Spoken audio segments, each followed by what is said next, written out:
ప్రభువైన యేసుక్రీస్తు నామములో నాకు మరొకసారి మీతో ఇలాగ దేవునికి వాక్యం పంచుకోవడానికి అవకాశము ఇచ్చినటువంటి దేవునికి అలాగే సంఘ కాపరి గారికి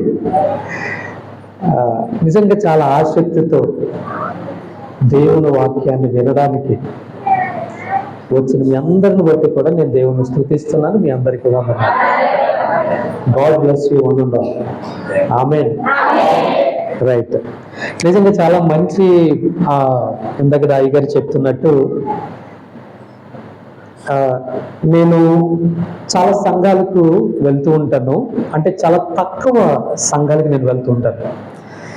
దేవుడు ప్రేరణిస్తే తప్ప మ్యాక్సిమం వెళ్ళను. ఎందుకనంటే ఆత్మ నడిపింపు లేని చోట మనం వెళ్ళినా సరే ప్రయోజనము ఉండదు. కాబట్టి నాకు ఈ సంఘం పరిచయం చేసిన నా స్నేహితులు జోసెఫ్ గారు అయ్య గారిని బట్టి దేవుని స్తుతిస్తూ ఇక్కడికి వచ్చిన తర్వాత నాకు ఒక దేవుడి యొక్క ఆత్మ చేత నేను లాస్ట్ టైం వచ్చినప్పుడు నడిపించబడడం, ఇక్కడ దేవుడి సన్నిధిని నేను అనుభవించడం నిజంగా అది నాకు చాలా ఆనందాన్ని కలుగు చేస్తుంది. ఇది నేను ఇంటికి వెళ్ళే వరకు క్యారీ చేస్తాను.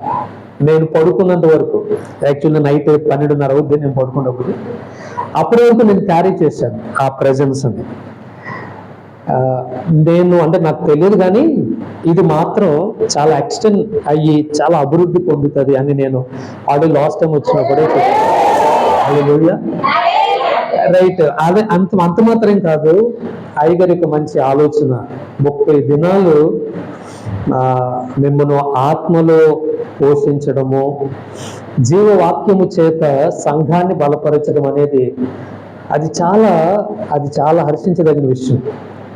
నేను ఆ విషయం బట్టి నేను అయ్యగారిని బట్టి చాలా దేవుణ్ణి స్తుతిస్తూ ఈ దినము ఉదయం కూడా నేను ప్రార్థనలో జ్ఞాపకం చేసుకున్నాను. అయితే ప్రియులారా, మీరు చాలా ప్రసంగాలు వింటూ ఉన్నారు కదండి. చాలా మంది అభిషక్తులు వచ్చి ఇక్కడ చక్కని దేవుని వాక్యం మీకు ప్రకటిస్తూ ఉన్నారు, మీరు బలపడుతూ ఉన్నారు. సో అభివృద్ధి కదా, ఏ కూడికలు ఇది? ఆత్మాభివృద్ధి కూడిక. నేను ఆల్రెడీ ముందు చెప్పాను, చాలా చక్కని పదం ఆత్మాభివృద్ధి. ప్రియులరా, మరి ఇది 12వ దినం నాకు తెలీదు, అయ్యగారు చెప్తే తెలిసింది. ఇది 12వ దినం, నేను పుట్టింది కూడా 12వ తారీఖునే. హల్లెలూయా. అంటే ఈ రోజున కాదు, డేట్ 12 అంటున్నారు. రైట్. శిష్యులు కూడా ఎంతమంది? బాబా కదా, అద్భుతం. సో ప్రియులారా, ఈ కోయిన్సిడెంట్ బట్టి దేవుడికి ప్రణాళికలు నేను ఉన్నానని నాకు అర్థమవుతుంది. నేను ఎందుకు ఈ మాటలు చెప్తున్నానంటే, దేవుడు మనల్ని నడిపించే విధానం మన సొబుద్ధిని ఆధారం చేసుకుంటే వేరొకలాగా ఉంటుంది మన ఆలోచనలు బట్టి. కానీ దేవుడు నడిపింపుతో నీవు కానీ జీవించినప్పుడు నీ జీవితం ఎలా ఉంటుందంటే, అది చాలా ప్రశాంతంగా, చాలా ఆనందంగా, చాలా దీవెనకరంగా నీ జీవితము ఉంటుంది. ఆమేన్. కాబట్టి మీరు చాలా ధన్యులు. ఓకే, ఎన్ని పనులున్నా చక్కగా అయ్యగారు ప్రార్థనలు పెట్టారు అంటే చక్కగా వచ్చి మీరు యొక్క సహవాసములో కూడుకొనిచ్చు బలపడుతున్నందుకు నేను దేవుని ఎంతగానో స్తుతిస్తూ ఉన్నాను. ప్రియులారా, ఈ యొక్క సమయంలో దేవుని వాక్యాన్ని ధ్యానం చేసుకుందాం. మనమందరం కూడా ఒకానొక దినములో, గడిచిన దినములలో లేక ప్రభువుని ఎరగని దినములలో లోకములో పడి లోక ఆశలలో చిక్కుకుని పాపములో బ్రతుకుచు బలహీనతల చేత నడిపించబడుతూ సమాధానము లేక విడుదల లేక కదండి, సమాధానము లేక విడుదల లేక పాపపు బలము కింద మనం ఉండిపోయి అపవాది యొక్క కబంధ హస్తాలలో బందీలైపోయి నిజ దైవం ఎవరో తెలీదు, సమాధానం ఎప్పుడు వస్తుందో తెలీదు, నా జీవితానికి దీవెన ఎప్పుడో తెలీదు, ఏమీ తెలియకుండా ఏదో సమాజంలో లేక మన పితరులో మన కుటుంబ సభ్యులు చేసింది మనం కూడా చేస్తూ ఎవరి జీవించుచున్న ఆ తరుణంలో మన దగ్గరికి ఏమొచ్చింది? సువార్త వచ్చింది. క్రీస్తును గూర్చిన సువార్త మన యొద్దకు రాగా మనం ఏమయ్యామంటే ఆ క్రీస్తుని మనము చేర్చుకున్నాం, ఆ క్రీస్తుని మనము అంగీకరించాం. అప్పుడు మనకు తెలిసింది, ఈయన పాపముల నుండి మనలను విడిపించువాడు, ఈయన మాత్రమే పరిశుద్ధుడైన దేవుడు, ఈయన మార్పు లేని వాడు, ఈయన కాలాన్ని బట్టి మారడు. నేను మా అన్నయ్య నాకు బోధిస్తున్న ఆయా దైవుల కొరకు బోధిస్తున్నప్పుడు ప్రతిరోజు మార్నింగ్ ఒక క్లాసు, నైట్ పడుకునే ముందు ఒక క్లాస్ ఉండేది నాకు. మా అన్నయ్య టీచ్ చేస్తుండేవాడు. ఆ పుస్తకాల పేర్లు నేను చెప్పను కానీ టీచ్ చేస్తుండేవాడు. అప్పుడు నాకు వచ్చిన ప్రశ్న ఒకటే, ఏంటో తెలుసా? అన్నయ్య, దేవుడు మార్పు లేని వాడు కదా, మరి కాలంలో ఒక అవతారము అవసరమా అని నేను ప్రశ్న వేస్తూ ఉండేవాడు. ఆ ప్రశ్న నన్ను ఈ సత్యవంతుడైన దేవుడి దగ్గరికి తీసుకుని వచ్చింది.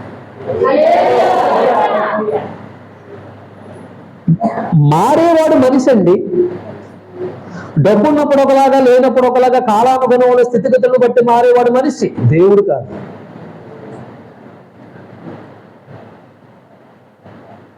పరిస్థితులు బట్టి మారేవాడు మనిషి.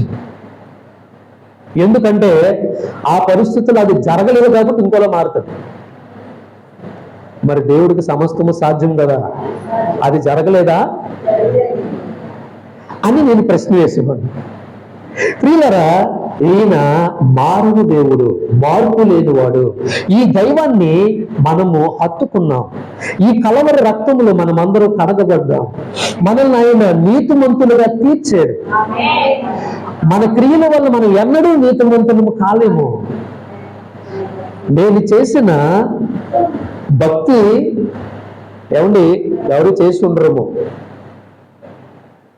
అంత భక్తిపరుడుగా నేను ఉండేవాడు. నాకు దేవుడు అంటే అంత ఇష్టం. మీకు విషయం చెప్పనా, నాకు ఎంత భక్తి తెలిసే ఎగ్జాంపుల్, రోజుకి కూడా ఏ రోజు ఖాళీ ఉండేది కాదు. ఓన్లీ ఆదివారం ఒకటే ఏం తినవండి, మాంసం. మిగతా దినాలన్నీ ఫుల్ అనమాట. ఇంకో ఆశ్చర్యకర విషయం చెప్పనా, నేను ఆరాధిస్తున్న ఒక దైవం ఇలా కాదు, ఇద్దరిని కలిపేస్తే అలాగని నేను ఆ డయాగ్రామ్ అంటే 2 బొమ్మలను నేను ఒక బొమ్మకు డ్రా చేసుకోను. దేవుడు నాకు ఇచ్చిన బెస్ట్ గిఫ్ట్ ఏంటో చిన్నప్పటి నుంచి, ఐఎమ్ ఆర్టిస్ట్. నేను ఆర్టిస్ట్ని. డిస్ట్రిక్ట్ లెవెల్ 5 సార్లు ఫస్ట్ వచ్చాను. స్టేట్ లెవెల్ గోల్డ్ మెడల్ ఇస్తున్నాను డ్రాయింగ్లో. నారా చంద్రబాబు నాయుడు గారు నాకు గోల్డ్ మెడల్ వేశారు. అర్థమవుతుందా? కాబట్టి నేను మిమ్మల్ని అలా చూసి వేసేస్తాను అన్నమాట. ఆ స్కిల్ దేవుడు ఎవడం వల్ల నేను ఏం చేసేవాడినంటే 2-3 వాటిని కలిపి డ్రా చేసాను. ఇప్పుడు చాలా ఆ పిక్చర్స్ అప్పుడు నేను డ్రా చేసినవే రూపాంతరం పొందొచ్చు. అర్థమవుతుందా మీకు? 2 కాదు 4, తర్వాత 6 హ్యాండ్స్. దేవుడు కదా, అర్థమైంది మీకు? అలాగా ఆ హెడ్ చేసి ఇక్కడ పెట్టాడు. అట్లా నేను చేసి ఎంతో భక్తి చేస్తూ ఉండేవాడిని. అందరినీ సంతృప్తి పరుస్తున్నాను. ప్రియమైన దేవుని బిడ్డ, అయితే నాకు సమాధానం ఉండేది కాదు, నెమ్మది ఉండేది కాదు. నేను న్యూనతా భావము, ఒక బంధకాల్లో బందీ అయి నెమ్మది లేక బ్రతుకుతూ ఉండేవాడిని.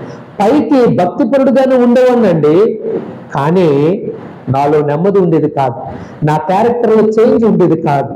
చివరికి ఈ క్రీస్తుని ఎరిగిన తర్వాత, ఈ నిజ రక్షకుని నేను తెలుసుకున్న తర్వాత నా జీవితంలో ఏమొచ్చిందో తెలుసా? వెలుగు వచ్చింది. హల్లెలూయా! నా జీవితంలో సమాధానం వచ్చింది, నా జీవితంలో నెమ్మది వచ్చింది. దేవుడు నా జీవితంలో అద్భుత కార్యాలు ఏం చేయాల, కానీ నేను విశ్వసించిన ఈ దేవుడు వాస్తవమేనా అని 3 సంవత్సరాలు ఈయన అసలు వాట్ ఈజ్ వాట్ అని ఈ బైబిల్ పరిశీలించాను. నాకు తెలిసిన వాళ్ళు పక్కన పెట్టుకోండి, దీన్ని పరిశీలించడం ప్రారంభించాను నేను. ఎవరో చెప్తే నమ్మలేదు, నేను క్రీస్తునే. మా స్నేహితుడిని నేను హేళన చేసేవాడిని. నీవు మాలలో దేవుణ్ణి నమ్ముకుంటున్నావు. అదే మాట ఇప్పుడు నన్ను బట్టి మా బ్రదర్ అంటాడు. అర్థమవుతుందా? దేవుడు ఎవరిని ఎప్పుడు ఎట్లాగా మలచుకోవాలో ఆయనకు తెలుసు. కాబట్టి నీవు విశ్వసిస్తున్న దేవుడు నమ్మదగిన వాడు. నీవు నమ్మిన దేవుడు అద్భుతమైన దైవము. ఆయన సృష్టికర్త, ఆయన రక్షకుడు, ఆయన నీ జీవితంలో ఏదైనా చెయ్యగల సమర్థుడు. ఆయన స్థిరపరచువాడు, బలపరచువాడు, హెచ్చించువాడు, ఇంకా నడిపించు దేవుడు. ఎక్కడైతే నువ్వు పడిపోయావు అక్కడే నిన్ను నిలబెట్టేవాడు. హల్లెలూయా. అలాంటి దేవుణ్ణి నువ్వు నేను కలిగి ఉండి మనకిచ్చిన ఈ రక్షణ, మనకిచ్చిన ఈ ఆధ్యాత్మికతను మనము పెంపొందింపు చేసుకోవడానికి ఇదిగో అదే దేవుడు నీకు ఇచ్చిన గొప్ప అవకాశం ఈ 30 దినాల ఆత్మ అభివృద్ధి కూడికలు. హల్లెలూయా. ప్రియమైన దేవుని బిడ్డ, ఈ సమయంలో మన దేవుని వాక్యాన్ని ధ్యానం చేసుకుందాం. ఆ రక్షకుడైన క్రీస్తు ఉన్న ఆ కాలంలో ఆయన ఏం చేశాడో ఏమండి, 4 మాత్రమే బైబిల్లో రాశారు. 4 సువార్తలు ఉన్నాయి కదా. బైబిల్ ఎన్ని సువార్తలు ఉన్నాయి? 4 సువార్త. ఏంటి చెప్పండి? మత్తయి సువార్త, మార్కు సువార్త, లూకా సువార్త, యోహాను సువార్త. ఇందులో ప్రియులారా ఒక అన్యుడు ఉన్నారు. ఈ 4లో ఒక అన్యుడు ఉన్నారు. ఆయన పేరు ఏంటంటే లూకా గారు కదా. ఏమంటే మత్తయి గారు ఒకరికి రాస్తే మార్కు గారు ఇంకొకరికి రాస్తారు. అవునా? లూకా గారు థియోఫిలాకు రాశారు, యోహాను సార్వత్రిక సంఘానికి రాశారు. అయితే మత్తయి గారు రాసినటువంటి సువార్తలో ఉన్న ప్రత్యేకత ఏంటంటే, యూదులను ఏమండి ఆయన కోట్ చేస్తూ రాసిన ఈ పత్రిక మనం చదువుతున్నప్పుడు యేసుక్రీస్తు ప్రభు వారు ఎంత గొప్ప ఉపమానాలు, ఎంత గొప్ప విషయాలు ఆయన మాట్లాడారో మన అందరికీ అర్థమవుతుంది. అందులో చూడండి, మత్తయి సువార్త 13వ అధ్యాయంలో, మత్తయి సువార్త 13వ అధ్యాయంలో ఏమండి ఆయన విత్తువాని యొక్క ఉపమానం కొరకు మాట్లాడడం మనం చూస్తాం. అవునండి, విత్తువాని యొక్క ఉపమానం. దానికి ఆయన చెబుతూ ఉన్న తర్వాత శిష్యులు ఆయనని క్వశ్చన్ చేశారు. ఏంటో తెలుసా? అయ్యా, మీరు ఈ ఉపమానం చెప్పారు కదా, దీని అర్థం ఏంటో మాకు దయచేసి తెలియచేయండి అని అడిగినప్పుడు ఆయన అర్థాన్ని ఇస్తున్నారు. చూడండి, 13వ అధ్యాయం 19వ వచనం నుంచి పైన చెప్పిన ఉపమానానికి అర్థాన్ని ఆయన చెప్తున్నారు. ఏమని రాయబడి ఉన్నదంటే, ఎవరైనాను రాజ్యమును గూర్చిన వాక్యము వినియు గ్రహింపక ఉండగా దుష్టుడు వచ్చి వాని హృదయములో నుండి విత్తబడిన దానిని ఎత్తుకుని పోయిను, త్రోవ ప్రక్కను విత్తబడిన వాడు వీడే. అర్థమైందండి? ఇక్కడ 4 నేలలు మనం చూస్తాం. ఈ 4 నేలలు 4 మనుషుల యొక్క హృదయాలకి సాదృశ్యంగా ఉన్నాయి. ఏమంటే ఈ 4 లేక ఈ 4 నేలల యొక్క అర్థం ప్రభువు ఇక్కడ వివరిస్తూ ఉన్నాడు. మొదటి నేల ఏంటో ఆయన చెప్తున్నాడు. విత్తనము దేవుని వాక్యం అని ఆయన వివరిస్తూ ఉన్నాడు. ఆయన చెప్తున్న మాట ఏంటంటే, మొదటి విత్తనము ఎక్కడ పడిందని చెప్తున్నాడంటే, చూడండి, రాజ్యమును గూర్చిన వాక్యము వినియు గ్రహింపక ఉండగా దుష్టులు వచ్చి వారి హృదయంలో విత్తబడిన దానిని ఎత్తుకుని పోయిను, త్రోవ ప్రక్కన విత్తబడిన వాడు వీడే. ఏమిటి? సెకండ్ దానికి వెళ్దాం. ముందు ఈ త్రోవ ప్రక్కన పడినటువంటి ఈ వ్యక్తిత్వం కొరకు మనం మాట్లాడుకుందాం. ప్రియమైన దేవుని బిడ్డ, దేవుని వాక్యము విత్తనం అయితే ఆ విత్తనం ఎక్కడ పడిందంట? త్రోవ ప్రక్కన. త్రోవ ప్రక్కన పడడానికి కారణం ఏంటి? కారణం ఏంటంటే ఆ వ్యక్తి త్రోవలోనే లేడు కాబట్టి. అర్థమైందా? త్రోవ ప్రక్కన వాక్యం పడింది. ఆ వాక్యం ఎవరొచ్చి తీసుకువెళ్తున్నారు? దుష్టుడు. అంటే ఈ వ్యక్తి ఎలా ఉన్నాడంటే దేవుని వాక్యాన్ని వినుచూ ఉన్నాడు, కానీ ఆలపిస్తూ ఉన్నాడు, కానీ ఈ వాక్యము లేక వీని జీవితము మార్గంలో లేదు. ఈ వాక్యము ఆ మార్గమయ్యున్న జీవితం కొరకు నీవు వినడానికి అవకాశం, గ్రహించడానికి అవకాశం లేకుండా అది ఎక్కడ పడిపోతుంది? త్రోవకు రక్కన. అప్పుడు ఎవరు వస్తున్నారో విజిటింగ్ కి చెప్పాలా? అంటే ఈ హృదయం ఎలాంటి హృదయం ఇది? దుష్ట అంటే దుష్టుడి యొక్క నివాసం హృదయం అన్నమాట. వాడు వచ్చి ఎత్తుకుడిపోతూ ఉన్నాడు, ఈ వ్యక్తి గ్రహింపలేక. ప్రియులరా, ఇది మొదటి నేల. రెండవ నేల కోసం చెప్తున్నాడు చూడండి. రాతి నేలను విత్తబడిన వాడు వాక్యము విని వెంటనే సంతోషముతో దానిని అంగీకరించువాడు.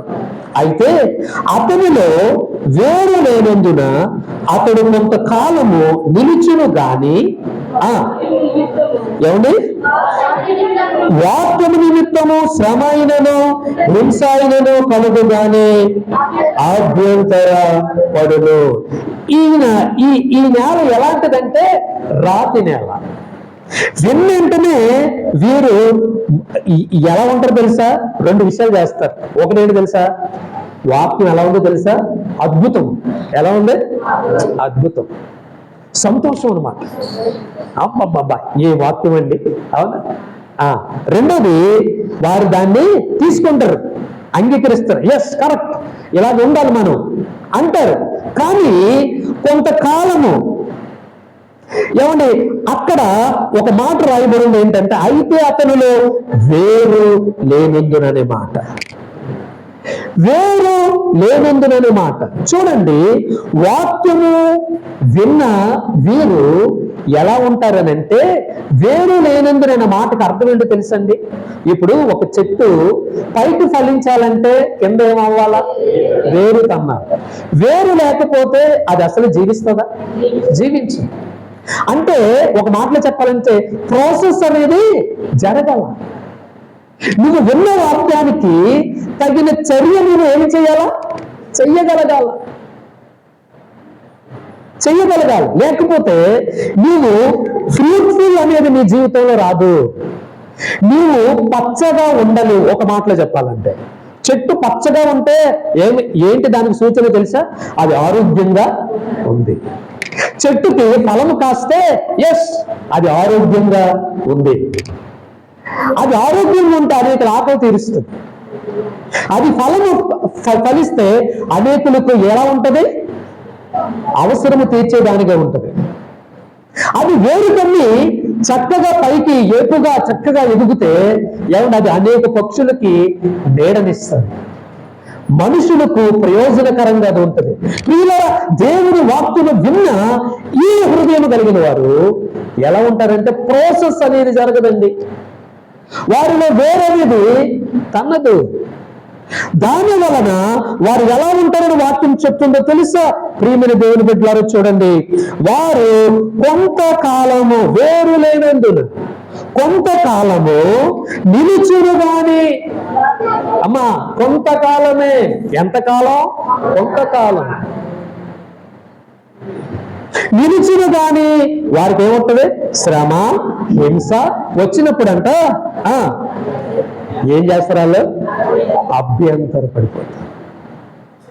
ఈరోజు ప్రియమైన దేవుని బిడ్డ, ఎందుకో తెలియదు, నేను ప్రార్థిస్తున్నప్పుడు దేవుడు ఈ మాటను మీతో పంచుకోమని చెప్పాడు. చాలా భారంతో ఈ మాట మీకు చెప్తున్నా. ఈరోజు సంఘంలో అభివృద్ధి, ఆశీర్వాదం చాలా మంచిది. కానీ దానికి ఏది కావాలో దానిని తీసుకునే, దాని ప్రకారంగా వేరు తన్నే అనుభవ జ్ఞానము ఉండడం లేదు. అవునా కదా? ఇందాక అయ్యారు చెప్పారు, ఆశీర్వాదం ఇదే ఎక్కువైపోతుంది. పరిచర్య కమర్షియల్ కాదండి, ఇది దేవుని పని. నేను ఆల్రెడీ మొన్న చెప్పాను, పిలుపు ప్రయాస పని, ఇది విలువైనది. హల్లెలూయా. నేను ముందు మీరు పొందిన రక్షణ, ఈయనలో ఉన్న ఔన్నత్యం ఎందుకు చెప్పానో తెలుసా? రక్షించబడిన నేను ఎలా ఉండాలో ఈ లేఖనం సెలవిస్తుంది. నీవు త్రోవ ప్రక్కన నడిచేవాడుగా ఉన్నావా, లేక నేనే మార్గము అని అన్న యేసుక్రీస్తు మార్గంలో నడిచేవాడుగా ఉన్నావా? ఫస్ట్ నెల. రెండవ నెల నీవు రాతి నేలగా, అంటే కఠినమైన హృదయము కలిగి నీవు ప్రాసెస్ చేయకుండా వాక్యం వింటున్నావు సరే, కానీ దాని యొక్క క్రియ నీలో జరగకుండా, దానికి విధేయత చూపకుండా నీవు ఏమండి శ్రమ, బాధ, వేదన కలిగినప్పుడు దేవుని వాక్యం విషయంలో అభ్యంతరపడే స్థితిలో ఉన్నారు. చాలాసార్లు ఈ మాట మనకి ఇంకా క్లియర్గా అర్థం అవ్వాలంటే, చాలాసార్లు మనం ఎలా ఉంటామంటేనండి, ప్రార్థనలో ఈ మాట చెప్తాం, ఏమని తెలుసా? ప్రభువా, నీవు సమస్తము చెయ్యగలవు, నీకు సమస్తము సాధ్యమే కదా. వెంటనే పాట వినబడుతుంది, ఈ మధ్యన చాలా ఫేమస్ సాంగ్ కదమ్మా. అవును, అబ్బా ఏమైనా చేయగలవు. తర్వాత అమ్మ దయచేసి, అంటే ఇది నేను ముందే మా సంఘానికి నేను చెప్పాను ఏంటంటే, కథ అనేది అనద్దమ్మా, మన జీవితాల కథలు కాదు. అనగనగా ఒక ఊర్లో ఒక రైతు, అది కాదు, ఇది లైఫ్. హల్లెలూయా. ఆయనది రాసేదిలే, దేవునికి స్తోత్రం. నీవు పాడినప్పుడు, దయచేసి మీరు పాడినప్పుడు స్థితి అని పెట్టండి, కథ తీసి స్థితి పెట్టండి. స్థితి, నా స్థితిని మార్చండి నా దేవుడు. హల్లెలూయా. అది మన జీవితానికి అనుసంధానమైన పదం. హల్లెలూయా. స్థితి మొత్తం మార్చగల, అబ్బబ్బా ఎంత బాగుందండి, ఎంత బాగుంది. మన పదాలు మన హృదయానికి ఆకలి. ఏమండి, మన పదం మన జీవితానికి దగ్గరగా ఉండాలి. దేవునికి స్తోత్రం కదా. ఆ పాట వినిపించినప్పుడు నువ్వు అబ్బా పాట పాడేస్తూ ఉంటావు, కానీ రేపు పొద్దున్నే ఫీజు కట్టాలి. ఎవరికే? పిల్లలకి. ఎంత కావాలా? 25,000 కావాలి. అప్పుడు ఏం చేస్తావు? పాట బాగానే ఉంది, ప్రార్థన బాగానే ఉంది, కానీ సహాయం కారణం ఏం తెలుసా? నీకులో ఏం మొదలవుద్ది? వేదన, శ్రమ మొదలయ్యేప్పుడు ఏం చేస్తావు? వెంటనే ఫోన్ తీసుకోండి, చెప్పాలా? ఏమండి, ఎవరు మనకు సహాయం చేస్తారో వారికి టకటక టకటక టకటక ఫోన్లు వచ్చి వెళ్ళిపోతా ఉంటాయి కదండి. అవునా కదా? ఆవిడ అంటది, నేను చేయను, నేను ఇవ్వలేను, దొరకలేదు, నా దగ్గర లేవు. మళ్ళీ అప్పుడు ఏం చేస్తాం తెలుసా? పక్కింటి వాళ్ళ దగ్గరికి వెళ్తాం. అవునా కదా? ఇప్పుడు నువ్వు అభ్యంతరపడ్డావా లేదా? చెప్పాలి. నా దేవుడు చేస్తాడు ఏదైనా అని నువ్వు ఉండగలుగుతున్నావా? ఉండలేకపోతున్నావు. కారణం ఏంటి తెలుసా? ఆ వాక్యము నీలో క్రియ జరగించట్లేదు. అర్థమవుతుందా మీకు? ఏమంటే నేను మా పిల్లకి ఫీజు కట్టాలి. నాకు 2 అమ్మాయిలు, ఒక అమ్మాయి 7th క్లాస్, ఒక అమ్మాయి 1st క్లాస్. నాకు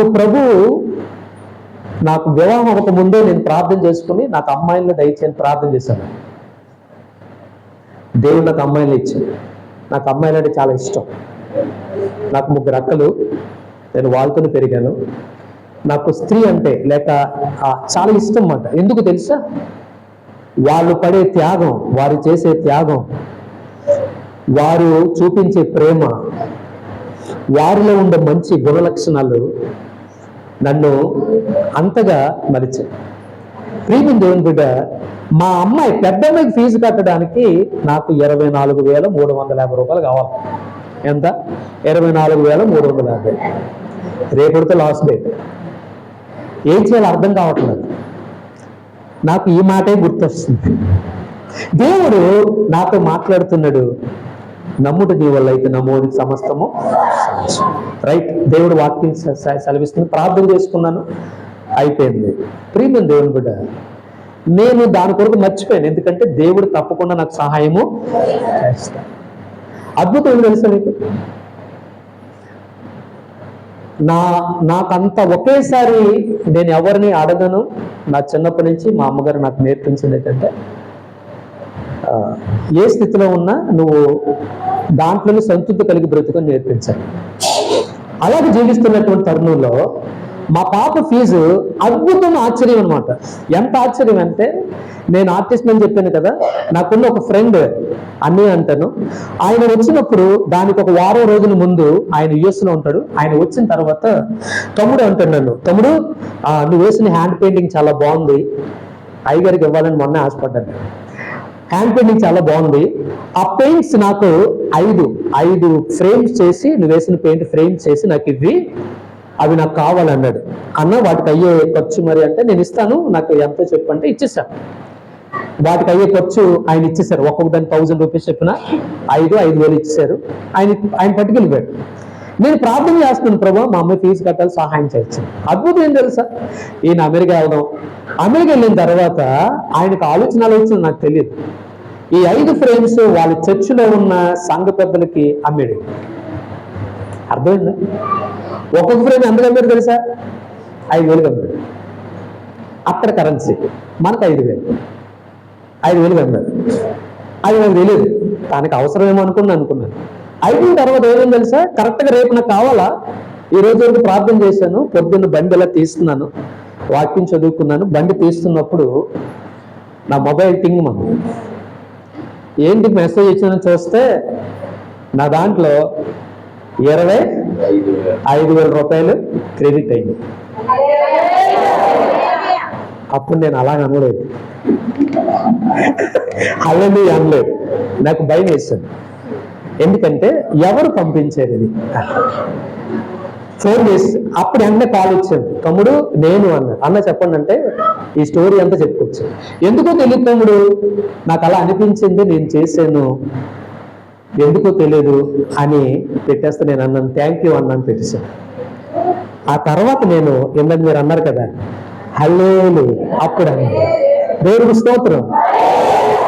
ఏమంటే నీ దేవుడు నీ అవసరాలు నీ అభ్యంతరపడద్దు, దేవుని వాక్య విషయంలో అభ్యంతరపడద్దు, ఆయన సామర్థ్యత కలిగిన వాడు. ఏంటి ఇలాంటివి నా జీవితంలో ఎన్నో, విశ్వాస ప్రయాణంలో నా జీవితంలో ఎన్నో నేను పొందుకున్నాను, ఎన్నో. ప్రియమైన దేవుని బిడ్డ, ఆయన నీకు ఎలాగ సహాయం చేయాలో ఆయనకు తెలుసు. నువ్వు నమ్మకత్వం కలిగి ఉండు. ఏమంటే దేవుని వాక్యము నువ్వు వినడం మాత్రమే కాదు సుమా, అది నీలో ఏం చేయాలా, వేరు తన్నాలా. హల్లెలూయా. చూడండి 3వ నెల కొరకు ఇక్కడ మాట్లాడుతున్నారు. 3వ నెల, ముండ్ల పొదలలో విత్తబడిన వాడు వాక్యము వినివాడే గాని ఐహిక విచారమును ధనమోసమును ఆ వాక్యమును అణచివేయదు గనుక వాడు నిష్ఫలుడగును. ప్రియులారా, ఇక్కడ ముండ్ల పొదలు అనే మనస్సు, ముండ్ల పొదలు అనే వ్యక్తిత్వం దేనికి సాదృశ్యంగా ఇక్కడ చెప్పబడిందంటే వాక్యం 2 విషయాలు. ఒకటి ఏంటంట, ఐహిక విచారం, రెండోది ఏంటి, ధన మోసం. ఇప్పుడు ఏమంటే ఇక్కడ ఉన్న ప్రతి ఒక్కరు ఒక ప్రశ్న అడుగుతున్నాను, మీరు మీ యొక్క కష్టాలకి, మీ బాధలకి, మీ డిసప్పాయింట్లకి కారణం ఈ 2 అవి ఉంటాయి. ఒకసారి చెక్ చేసుకోండి. మీ ఆరోగ్యానికి పడి 2 కారణం, మీ అనారోగ్యానికి పడి 2 కారణం.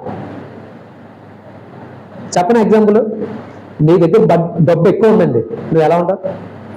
చెప్పరే. డబ్బు లేదు, ఎలా ఉంటావు? డల్ అయిపోయి. ఐహిక విచారాలు ఎక్కువ ఉన్నాయి. అమ్మాయికి పెళ్లి చేయాలి, అబ్బాయికి ఫీజు కట్టాలా, ఇల్లు స్థలం ఉంటుంది, ఇల్లు కట్టాలా, ప్రార్థన చేస్తాం, ఏమి జరగట్లేదు. ఐహిక విచారం.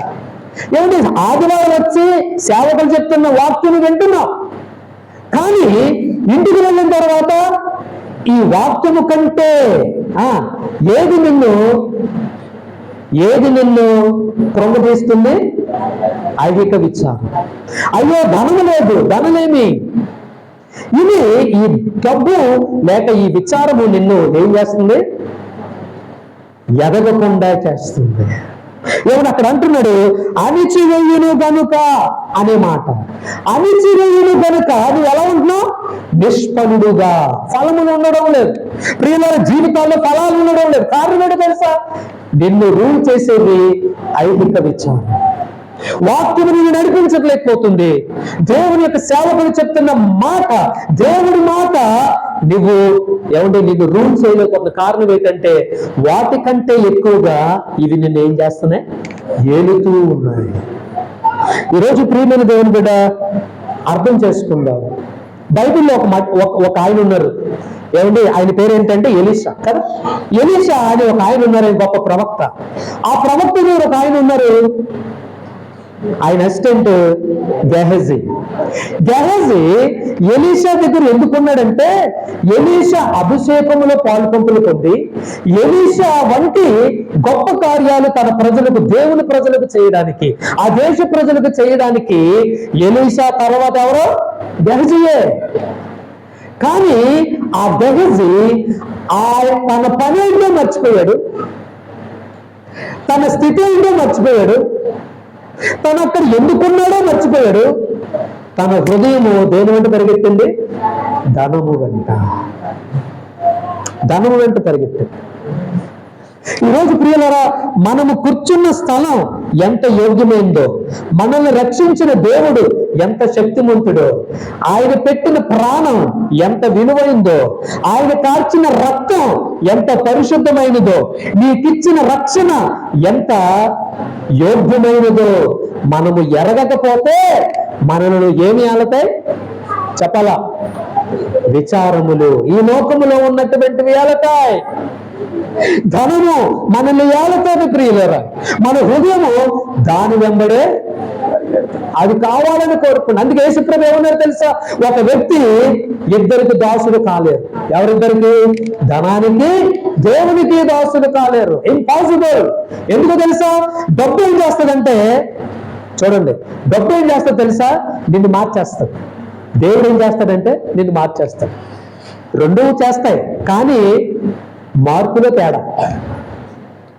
డబ్బు నిన్ను స్వార్థపరుడిగా చేస్తాడు, దేవుడు నిన్ను ప్రేమమయుడిగా చేస్తాడు. హల్లెలూయా. డబ్బు నిన్ను ఈ లోకపు ఆశల్లో ముంచేస్తుంది, అయితే దేవుడు నిన్ను ఈ లోకములో ఉన్న అనేకులకు దీవెనకరంగా చేయడానికి నిన్ను మారుస్తాడు. రెండు మారుస్తాయి, కానీ ఒక రాయిని ఇద్దరు శిల్పకారులు ఒకేసారి చెక్కారనుకోండి, అది రూపుదిద్దు, అది పగిలిపోద్ది. తెలుసు మీకు? అందుకే అంటాడు దేవునికి వాక్యము ఏమనంటాడు తెలుసా? మీరు ఎలా ఉండద్దు? వెచ్చగానైనా ఉండదు, అలాగా ఒకలాగే ఉండు. హల్లెలూయా. నువ్విద్దరికి దాసులు కానేరవు, ఒకరికే ఉండు. అక్కడ గెహజీ ఎవరికి దాసులు అయ్యాడు? ఈరోజు ప్రియులారా, మనం అర్థం చేసుకోవాలి ఏంటో తెలుసా? దేవుని యొక్క వాక్యము వినుచున్న నువ్వు నిష్ఫలుడుగా ఉంటున్నావా? న్యూ టెస్ట్మెంట్ లో కూడా ఇద్దరు ఉన్నారండి. ఎవరో తెలుసా? వాళ్ళు అననీయ, సప్ఫీరా. అవునా? పొలం అంతా అమ్మేశారు, కానీ దేవుడి దగ్గర ఏమయ్యారు? అబద్ధమాడారు, పరిశుద్ధాత్మకు వ్యతిరేకంగా మాట్లాడారు. ప్రియమైన దేవుని బిడ్డ, వాళ్ళు చేసిన తప్పు ఏంటి అనిపిస్తుంది మనకు కదా? అవునే కదా? పొలం అమ్మారండి, కొంచెం దాచుకున్నారు, మరి వాళ్ళకి అలాగా? అది మనం అంటుంటాం కదా, సంఘానికి అవసరాలు చాలా ఉంటాయి, అవునా? కానీ మనం ఏం చేస్తాం తెలుసా? దేవుని వాక్యము జరిగించులాగున 10%, అవునా? అది ఎక్కడ చెప్పబడింది? ఓల్డ్ టెస్టిమెంట్ లో. కానీ న్యూ టెస్టిమెంట్ లో ఎంత చెప్పరే? నీ సామర్థ్యము కొలది. అదే కష్టమైపోతుంది మనకు కదా. అమ్మ, నాకు కొంతమంది పెయిన్ ఇచ్చేస్తుంటుంది, అవునా? అంటే నేను అలా పెయిన్ అనుభవించు కొత్తలో నాకు ఎంత పెయిన్ ఇచ్చేస్తుందో తెలుసా? అచ్చి బాబోయ్, ఏదో తెలియని బాధ అన్నమాట. దేవుడు చెక్కి చెక్కి చెక్కి చెక్కి చెక్కి ఇప్పుడు ఎలా అయిపోయిందంటే పరిస్థితి అనగా 50 ప్రభా 50 నీకు స్టిల్ దేవుడి సన్నిధిలో నిలబడి చెప్తున్నాను నేను. అర్థమైందా? ఇక్కడక్కడ కాదు, ఓన్లీ ఫర్ నార్త్ ఇండియా. నేను విత్తనం ఎక్కడ వేస్తాను తెలుసా? Only for north India. Jharkhand, Jammu Kashmir, ఉత్తరాంచల్లో ఉన్న సేవకులు వారు అక్కడికి నేను వెళ్ళాను, వారి పరిచయం చూశాను. ప్రియమైన దేవుని బిడ్డ, మనము దేవుడు మనకిచ్చినటువంటి ఏదైనా సరే అది ఇవ్వడానికి హార్ట్ఫుల్ కలిగి ఉండాలి. హల్లెలూయా. ఎవడు నువ్వు నిష్ఫలుడుగా ఉండడానికి వీల్లేదు. ధనము నిన్ను రూల్ చేయడానికి వీల్లేదు. అపోస్తుల దగ్గరికి ధనం తెచ్చి ఎక్కడ పెట్టారమ్మా? ఎక్కడ పెట్టారు? ఏమన్నా అందరూ ఆ దినాల్లో పొలాలన్నీ అమ్మి ఎక్కడ పెట్టారు? చెప్పాలా? అపోస్తుల పాదాల దగ్గర పెట్టారు. మనం ఎక్కడ పెడుతున్నాం? కాదు, ఆ బీరువాలంటే అర్థం ఏంటనుకున్నారు? నెత్తి మీద. డబ్బు ఎక్కడ ఉంది మనకి? నెత్తి. దేవుడు ఎక్కడ ఉన్నాడు? చెప్పాలా? దేనికి నువ్వు విలువిస్తున్నావు? ఏ స్థానం దేనికి ఇస్తున్నావు? దేవుని వాక్కును వింటున్న నీవు ఏ రీతిగా ఉన్నావు అనేది ఒకసారి పరిశీలన చేసుకో. త్రోవ ప్రక్కన పడిన ఏమండి వ్యక్తిగా నువ్వు ఉన్నావా? ఆ హృదయం కలిగి నువ్వు ఉన్నావా? 2 రాతినార కలిగిన హృదయం కలిగి నువ్వు ఉన్నావా? ప్రాసెస్ నేను జరగడం లేదా? వాక్యానికి తగిన ప్రాసెస్. 3 ముండ్ల పొదలు కలిగిన ఏమండి ఆ హృదయం మనసులు కలిగి మనం ఉంటున్నామా? మనల్ని ఏ రూల్ చేస్తుంది? నువ్వు దేనికి బానిస అయ్యావు? దేవునికా లేక విచారాలక, ధనమునక? మనం ప్రశ్న వేసుకోవాలి ప్రియులారా. ఏమంటే 4వ నెల ఉంది. 4వ నెల ఉంది. ఏమనేది? మంచి నేలను విత్తబడిన వాడు, వాక్యమును విని గ్రహించేవాడు అట్టేవారు. ప్రియులారా చూడండి, ఇక్కడ 4 కూడా లేక 4 నేలలు కూడా 4 నేలలు వంటి మనసులు కలవారు కూడా ఒకటి చేస్తారు. అదేంటో తెలుసా? వాక్యము వినడం. చెప్పండి అందరూ. వాక్యం వినడం చేస్తున్నారు. విన్నారా? అవునా? వింటున్నారా లేదు? అందరికీ అవునా? మీరు 4 వ్యక్తిత్వాలు కలిగిన వారు ఏమంటున్నారు? వాక్యములు వింటున్నారు. కానీ మొదటి వాడు గ్రహించట్లేదు. 2వ వాడు చెప్పాలా ప్రాసెస్ జరగడం లేదు, అంటే వేరు తనడం లేదు. 3వ వ్యక్తి బలహీనతలు తనను అధిగమించేస్తున్నాయి. వాక్యము తనలో పనిచేయని కారణం చేత నిష్ఫలుడైపోతున్నాడు. దేవుడు నిన్నేమో ఫలాభివృద్ధి పొందాలని రక్షిస్తే, దేవుడు నిన్నేమో ఏమంటే ఆయన ఆశీర్వాదాలతో నిన్ను నింపి ఆధ్యాత్మికంగా ఫలాభివృద్ధి పొందాలని నిన్ను ఏర్పరచుకుంటే, కానీ నీలో ఉన్న బలహీనతలు నిన్ను ఏం చేస్తున్నాయి? ఈ లోకంలో ఐహిక విచారాలు నిన్ను ఏం చేస్తున్నాయి? ఎదగకుండా చేస్తున్నాయి, నిష్ప్రయోజకుడుగా చేస్తున్నాయి, నిష్ఫలుడుగా చేస్తున్నాయి. కానీ నీవు వాక్యమును విని గ్రహించువాడు ఎలా ఉంటున్నాడంటే ఇక్కడ అట్టివారు. చూడండి, గ్రహించువాడు, తర్వాత అట్టివారు ప్రియురల్. ఇక్కడ బహువచనం వాడడం జరిగింది. అంటే చూడండి, బహువచనం. అట్టివారు సఫలులై. ఎవరు సఫలులవుతారు? దేవుని వాక్యమును ఆలకించి అనుసరించేవాడు. హల్లెలూయా. మళ్ళీ చెప్పండి, దేవుని వాక్యాన్ని ఆలకించి అనుసరించేవాడు ఎలా అవుతాడు? సఫలుడు అవుతాడు. సఫలమే. నువ్వు చేసిన ప్రతి దాంట్లోనే సఫలము దేవుడు నీకు అనుగ్రహిస్తాడు. హల్లెలూయా. 2వది ఏమంటున్నాడు అక్కడ? సఫలులై, ఒకడు 100 ఒకడు 60 ఒకడు 30 ఫలించును. దేవుని స్తోత్రం. ఏమండి, నీ సఫలత ఎలా ఉంటదంటే క్రమక్రమంగా అభివృద్ధి పొందుతూ ఉంటది. హల్లెలూయా. ఈ సంవత్సరం కంటే వచ్చే సంవత్సరం, అవునా? ఏమంటే లాస్ట్ ఇయర్ కంటే ఈ సంవత్సరం నువ్వు ఎలా ఉన్నావు? ఈ కూడికల సమయానికి నువ్వు ఎలా ఉన్నావు? నువ్వేం నేర్చుకుంటున్నావు? ఇక్కడ విత్తబడుతున్న ప్రతి విత్తనం త్రోవ ప్రక్కన పడే వ్యక్తిత్వం నీలో ఉందా? లేక రాతి నేలలో పడే హృదయం, అలాంటి వ్యక్తిత్వం నీలో ఉందా? లేక బలహీనతలు ఈ వాక్యాన్ని అణిచివేసే స్థితిలో నువ్వు ఉన్నావా? లేకపోతే సారవంతమైన నేలగా నీ హృదయం ఉందా? దేవుని వాక్యము నేరుగా నీ జీవితంలో ఏమండి నువ్వు దాన్ని ఆలకించి అనుసరించే దానిగా నువ్వు ఉండగలుగుతూ ఉన్నావా? ఎలా ఉన్నావు? దేవుడి మాట ఏమండి ఈ నలుగురు వింటున్నారండి. ఒక విషయం చెప్పండి మీకు, మన సమాజంలో లేక మీరు రోజులో ఒక మనిషి సగటున ఏమండి ఒక 4,000 మాటల కంటే ఎక్కువ మాటలు వింటారు. అర్థమవుతుందా? చాలా మాటలు. మనలో ఉన్నటువంటి బలహీనత ఏంటంటే మనుషులు చెప్పింది వింటాం, మనుషులు సలహాలు చేస్తాం. ఓకేనా? సమాజంలో ఎవరో ఒకరు చేస్తే అది నేను చెయ్యాలని అనుకుంటావు, లేకపోతే ఇంకొకరితో నువ్వు కంపేర్ చేసుకుంటావు, పోల్చుకుంటావు, నాకు అది లేదు ఇది లేదని బాధపడుతూ ఉంటావు. అవునా? ఇవన్నీ జరిగిస్తాను. కానీ చదువుతున్న దేవుని వాక్యాన్ని అనుసరణలో పెట్టు. వింటున్న సేవకులు భారంతో చెప్పి వింటున్న ఏమండి ఆ మాట శ్రద్ధగా ఆలకించడమే మాత్రమే కాదు, దానికి లోబడి నువ్వు జీవించలేకపోతే నీ జీవితంలో సఫలత అనేది ఉండదు. నీ జీవితంలో అభివృద్ధి అనేది ఎన్నటికీ పొందుకోలేము. ప్రియమైన దేవుని బిడ్డ, నువ్వు ఎలా ఉన్నావు? ఈ రోజున దేవుడు మనల్ని ప్రశ్నిస్తూ ఉన్నాడు. ఈరోజు దేవుడి వాక్యం వింటున్న నీవు నిజముగా ఆ వాక్యాన్ని అనుసరించి జీవించగలుగుతున్నావా? చూడండి, ఫిలిప్పీలకు రాసిన పత్రికలో ఒక మంచి మాట ఉంటుంది. ఫిలిప్పీలకు రాసిన పత్రిక 4వ అధ్యాయం 8వ వచనం. ఫిలిప్పీలకు రాసిన పత్రిక 4:8.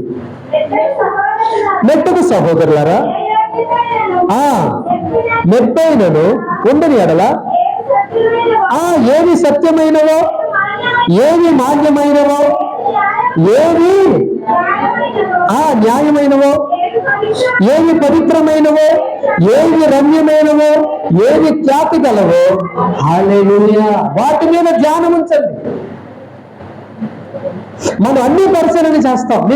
మీకు విషయం చెప్పనా? ఇక్కడ కూర్చుని మీ అందరూ షాపింగ్ చేస్తారా? చెయ్యొస్తాను. అదేంటని అలా అడుగుతున్నాం అని చూస్తుంటాం. షాపింగ్ చేస్తారా లేదా? చేస్తారా? అదేనండి, క్రిస్మస్ వస్తుంది కదా అలా చూస్తారు. అవునా? ఇంకా 1 నెల కదా, తర్వాత మొత్తం మన మొక్కలు ఏమి వెలిగిపోతాయి? నక్షత్రాలు. ఆ నక్షత్రంలో మనమే అయిపోతాం కదా. అవునా కదా? హల్లెలూయా. షాపింగ్ చేస్తారా? ఎస్. షాపింగ్కి వెళ్ళి ఆడిచ్చింది పట్టుకొచ్చేస్తారండి. చెప్పాలా? ఏం చేస్తారా? ఏమా మీకు నచ్చింది? ఇక్కడ అందరు సిస్టర్స్ అందరు బాగున్నారు. అబ్బా చక్కగా పెద్దలు కూడా ఉన్నారు. మా షాపింగ్ ఏమో కానీ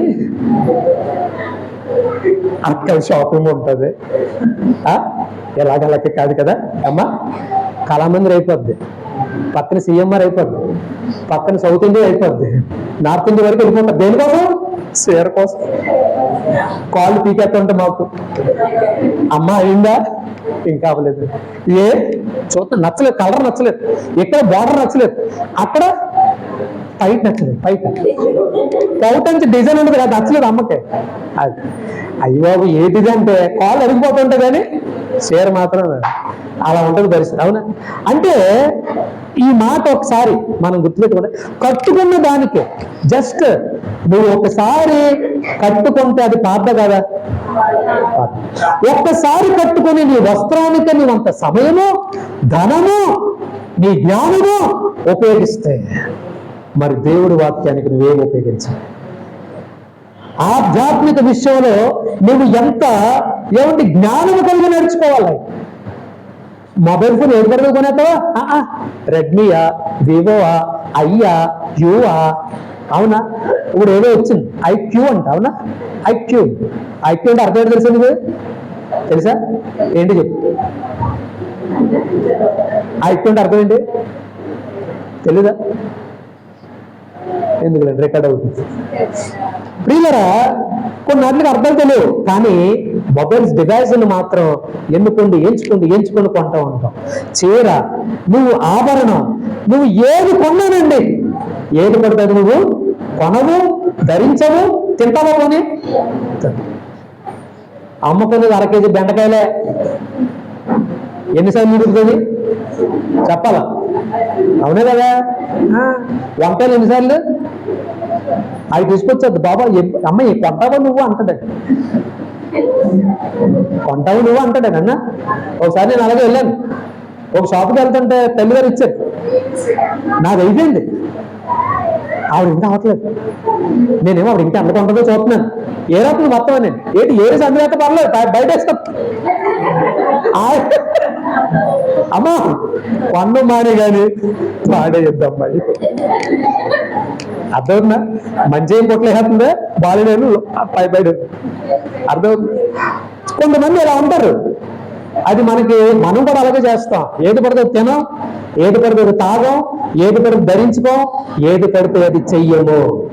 మరి వాక్య విషయంలో నేను అనేది అది శారీరకంగా నువ్వు ఆరోగ్యంగా ఉండాలంటే, ఒక వ్యక్తికి మంచిగా కనిపించాలంటే, సమాజంలో నాకు గౌరవం రావాలని ఎడ్యుకేషన్ లో, స్కూల్స్ లో, కాలేజీలో ప్రతిదీ నువ్వు ఎన్నుకుంటావు. ఏది మంచిదో నువ్వు ఎన్నుకుంటావు, ఏది బెస్ట్ అది నీకు కావాలని కోరుకుంటావు. మరి దేవుడు కూడా నీ విషయంలో అలాగే కోరుకుంటాడు. నువ్వు ఎందుకు మర్చిపోతున్నావు? ఏది శ్రేష్టమైనదో దాని ఎడల నీ శ్రద్ధాశక్తి చూపి దాన్ని ఎందుకు నువ్వు తీసుకోలేకపోతున్నావు? ఈరోజు ప్రియమైన దేవుని బిడ్డ, దేవుడు వాక్యం నీతో మాట్లాడుతుంది. నిన్ను అభివృద్ధిలోకి తీసుకుని వచ్చేది, నిన్ను సఫలతలోకి తీసుకొచ్చేది దేవుడు వాక్యమే, దేవుడు వాక్యమే. హల్లెలూయా. దానిని ఆలకించడం కాదు, దాని ప్రకారంగా అనుసరించే వ్యక్తిగా నువ్వు ఉండాలి. నీకు బాగా గుర్తుండేలాగా నేను మాట చెప్తున్నాను, ఆలకించి అనుసరిస్తే నీవు అభివృద్ధి పొందుతావు. హల్లెలూయా. ఆలకించడం మాత్రమే దానిని ఉండిపోతే నీవు అభివృద్ధి పొందనేరవు. నువ్వు గ్రహించగలగాల, దాని ప్రకారంగా జీవించగలగాల, అంటే అనుసరించగలగాల. అప్పుడు దేవుడు కృపాక్షేమములే నీ వెంట. ఆయన అంటాడు కదా, మొదట నా నీతిని, అప్పుడు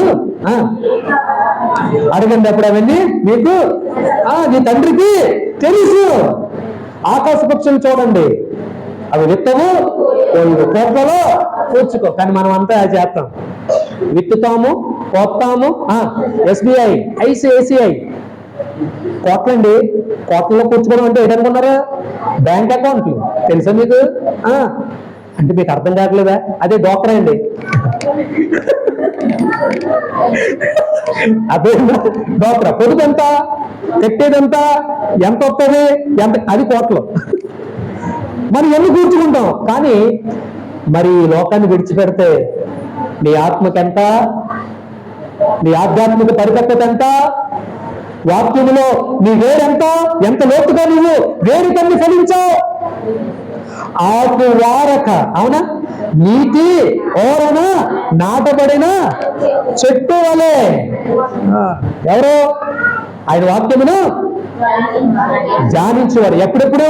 దివారాత్రములు ధ్యానించేవారు. ఆయన ఎలా ఉంటాడంట? నీటి వారన నాటబడిన చెట్టు వలె తన కాలం ముందు, అండర్లైన్, తన కాలం ముందు, అండర్లైన్, తన కాలం ముందు. నీకు టైం ఉంది, దేవుడు ఆ టైంలో నేను హెచ్చిస్తాడు. నీ టైంలో దేవుడు పనిచేయడు, దేవుడికి ఒక టైం ఉంది, తన కాలం ముందు. ఈరోజు ప్రియులరా, మనకు ఏదైనా ఫుడ్ కావాలంటే ఫాస్ట్ ఫుడ్ ఏమన్నా తింటున్నారా? అలా చూస్తారే. నూడిల్స్ అమ్మంటది, ఒరే ఉండరా, ఆకలేస్తుంది అమ్మంటే ఒరే ఉండరా, 1 నిమిషం అట్టేస్తానంటది. స్టవ్ వెలిగించి పిండి కలిపి సాల్ట్ వేసి లోపు వీడు ఆవిడ వీడు పరిగెత్తారు ఎక్కడికే?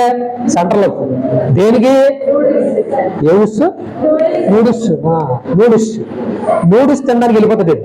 ఆడక్కడ ఏం చేస్తాడు? 5 వేసావా, కొట్టావా, తిప్పావా, కొట్టావా, అయిపోయింది. అయినా వీడు ఒక్కలేదు తినేస్తుంటాడు. వచ్చేస్తాడు ఇంటికి, ఒరే అట్టు తినవా అంటే, ఇప్పుడు చూసాను అమ్మేమో కష్టపడి నాణ్యమైన నూనె, నాణ్యమైన పిండి అన్నీ వేసి వంట చేస్తే వీడికి ఆరోగ్యం అవసరం లేదు, అనారోగ్యం కావాలి. ఫాస్ట్గా అయిపోవాలి. ఫాస్ట్గా ఎలా అయిపోవాలి? ఫాస్ట్గా అయిపోవాలి. ఇప్పుడు అందరూ ఇలాగే ఫాస్ట్గా దేవుడి దగ్గరికి వచ్చి నన్ను ఆశీర్వదించా, నన్ను బలపరిచా, ఫాస్ట్గా అయిపోవాలి. ఫాస్ట్ అర్థమవుతుందా? ఫాస్ట్గా అనమాట. అంటే ఇప్పుడు వస్తుంది జస్ట్ నవంబర్ ఎండింగ్ కల్లా ఏమైపోలే. ఎవడో మాట చెప్తాను మీకు, మీరు ఒక విత్తనం వేసారనుకోండి మీ ఇంట్లో, అది ఎంత కాలానికి మొక్క వస్తుందండి అని మనం అనమాట. కనీసం ఆ కాన్షియస్ కూడా ఉండేటండి మనకి. నువ్వు వేసిన విత్తనానికే దేవుడు ఒక టైం పెడితే మరి నీ జీవితానికి ఒక టైం ఉంది కదా, నీ ఆశీర్వాదానికి ఒక టైం ఉంది కదా. అంతవరకు ఆయన బలిష్టమైన చేతి కింద నువ్వు ఏమవ్వాలా? దీన మనస్కుడు అయి ఉండు. హల్లెలూయా. మన టైంలో దేవుడు పనిచేయాలని కోరుకోకు. నువ్వు నీ టైంలో దేవుడు పనిచేయడు, ఆయనకు ఒక టైం ఉంటుంది. నువ్వు దయచేసి దేవుడికి టైం. కొంతమంది ప్రార్థనలు ఎలా ఉంటుందో తెలుసా? ప్రభుని ఆశీర్వించి ఎప్పుడులోగా ఇది అది కూడా వెళ్ళి చెప్తారు. ఎవరికే చెప్పాలా? దేవుడికి. మనం ఏం పుస్తకం తీయం, కానీ దేవుడి దగ్గరికి వచ్చి నాకు పర్సంటేజ్ యేసునామంలో నువ్వు ఏదైనా ఇస్తాన్నావు కదా.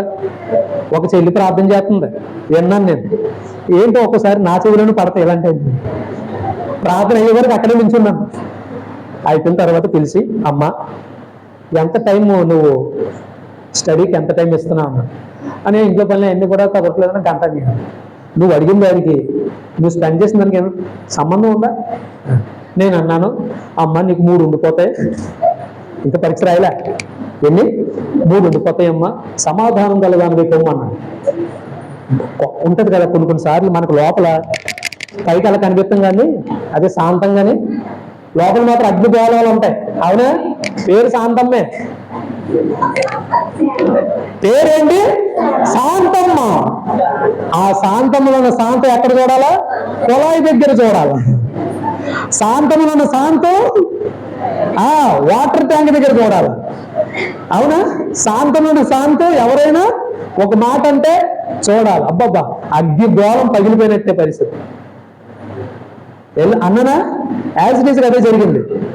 నేను 3 అన్నాను, దేవుడు స్తోత్రం 4 ఉండిపోయిన అనియా మీరు చెప్పినట్టు జరిగిందని. అందుకే అమ్మా ప్రార్థన ఎలా చేయాలంటే నీవు ముందు చేసి అప్పుడు దేవుడికి దాన్ని అప్పగించు, దేవుడు దాన్ని సఫలం చేస్తాడు. హల్లెలూయా.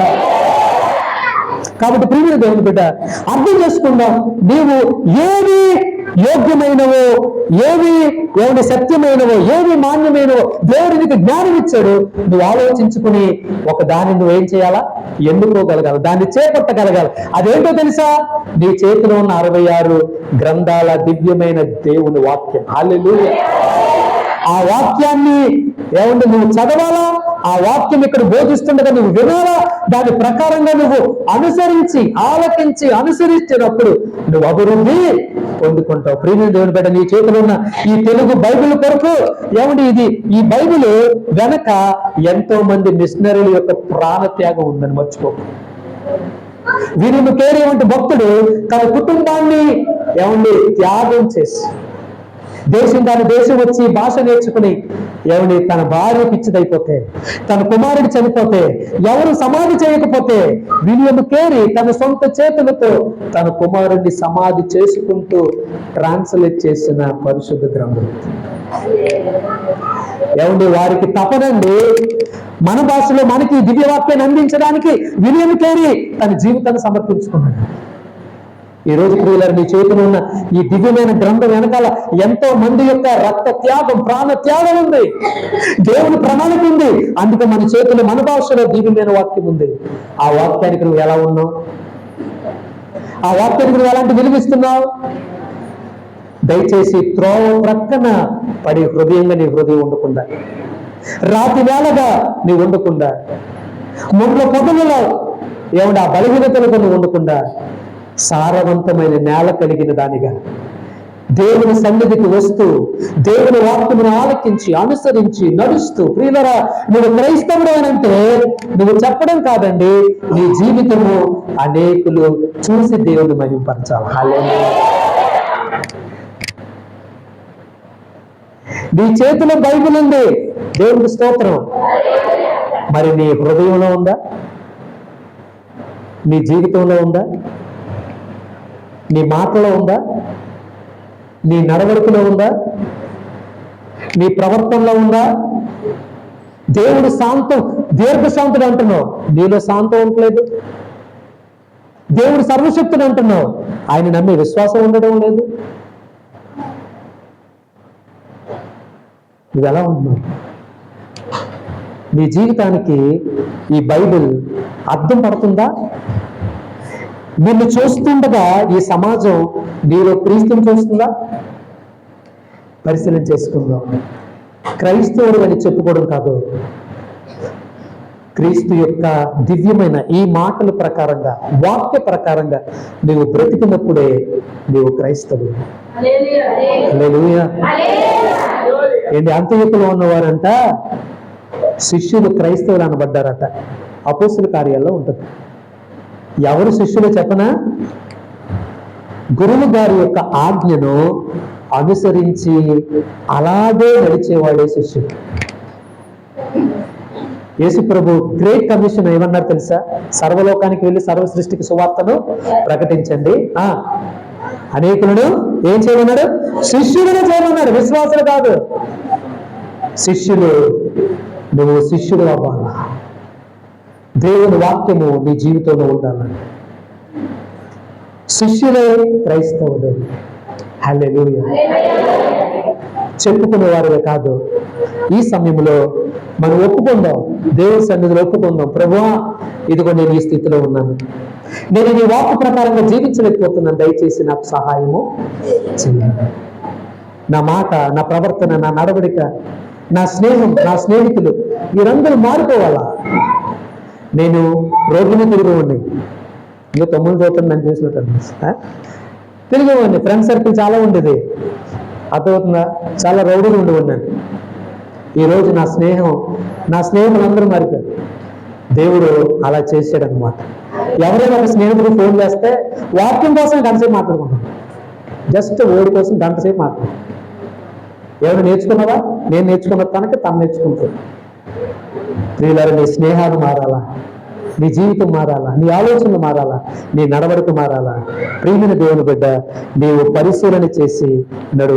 ఒక్క రిఫరెన్స్ చెప్పిన మాటలు ముగిస్తాను. ఒకే ఒక్క రిఫరెన్స్. ఈ ఫ్యామిలీ అండి, ఈ కుటుంబము ఇద్దరు ఎంత మంచి మరి దేవుడి వాక్యానుగుణంగా బ్రతికారో. న్యూ టెస్టిమెంట్ లో ఒక ఫ్యామిలీ ఉంది చూడండి. లూకా సువార్తలో వీరిని చూపించి నా మాటలు నేను ముగిస్తాను. లూకా సువార్తలో 1వ అధ్యాయం 5వ వచనం నుంచి 5-6. యూదయ దేశపు రాజైన హేరోదు దినములలో అబియా పరిగెత్తులోనున్న జకరియా అనే ఒక యాజకుడు ఉండెను. అతడు భార్య అహరోను కుమార్తెలో ఒక ఆమె పేరు ఎలిజబెత్. వీళ్ళిద్దరి పేర్లు ఎవరు? జకరియా, ఎలిజబెత్. వాళ్ళు ఎలా జీవించారు చూడండి. వీరిద్దరు ప్రభువు యొక్క సకలమైన ఆజ్ఞల చొప్పునను న్యాయ విధుల చొప్పునను నిరపరాధులుగా నడుచుకోవచ్చు, దేవుని దృష్టికి నీతిమంతులయ్యింది. హల్లెలూయా. ఏమిటి వాక్యం నాకు ఒక రోజు చదువుతుంటే ఏంటంటారు, అది రోషం ఉంటది కదా. నీకు రోషం రావట్లేదు అంటారు సార్. నాకు ఈ వాక్యం నిజంగా నాకు సవాల్ ఇసిరింది. ఏమండి, భార్య భర్తలు ఎలా ఉన్నారండి? ఇద్దరు సమానంగా ఏం చేశారంటే వాళ్ళు సకలమైన ఆజ్ఞలు. చిన్న విషయం ఏంటి? చిన్న విషయమా? సకలమైన ఆజ్ఞలు. 2 న్యాయ విధులు, సకలమైన న్యాయ విధులు. 3 నిరపరాధులుగా. ఎవరి దృష్టికి? దేవుడి దృష్టికి. ఈరోజు మన జీవిత విధానం ఎలా ఉండాలి? నీ లైఫ్ స్టైల్ ఎలా ఉండాలి? ఆమేన్. హల్లెలూయా. ఏమండి, ఈ సందర్భంలో ఒక ఫ్యామిలీ గుర్తొస్తుంది నాకు. ఆదికాండంలో 6వ అధ్యాయంలో నోవాహు కుటుంబం. ధర్మశాస్త్రం లేనప్పుడు దేవుడి దృష్టిని ఆకర్షించిన నోవాహు కుటుంబము నిరపరాధులుగా బ్రతికారు. ధర్మశాస్త్రము కలిగిన తర్వాత నిరపరాధులుగా దేవుడి దృష్టికి ఆకర్షితులైన ఎలిజబెత్, జకర్యా. హల్లెలూయా. ఈ 2 కుటుంబాలు మన ముందు సవాలు విసురుతున్నాయి. ఈ రోజు నీ చేతిలో ఉన్న 66 గ్రంథాల పుస్తకం, నువ్వు ఎలాగా ఆ వాక్యం నీ జీవితంలో ఉంటుందా? ఆ వాక్యం నీ జీవితంలో ఉండి నువ్వు వర్ధిల్లగలుగుతున్నావా? నిష్ఫలుడుగా కాదు, సఫలుడుగా నువ్వు ఉండాలని దేవుడి ఉద్దేశం. నిష్ఫలుడుగా కాదు, నువ్వు ఎలా ఉండాలో తెలుసా? అభివృద్ధి పొందాలని దేవుడి ఉద్దేశం. 30 దింతలుగా, 60 దింతలుగా, 100 దింతలుగా నువ్వు ఆధ్యాత్మికంగా ఏమవ్వాలా? అభివృద్ధి పొందాలి. హల్లెలూయా! అట్టి కృప, అట్టి దయ దేవుడు మనందరికీ అనుగ్రహించి బలపరిచి ఆశీర్వదించి హెచ్చింప చేయును గాక. ఆమేన్. ఆమేన్.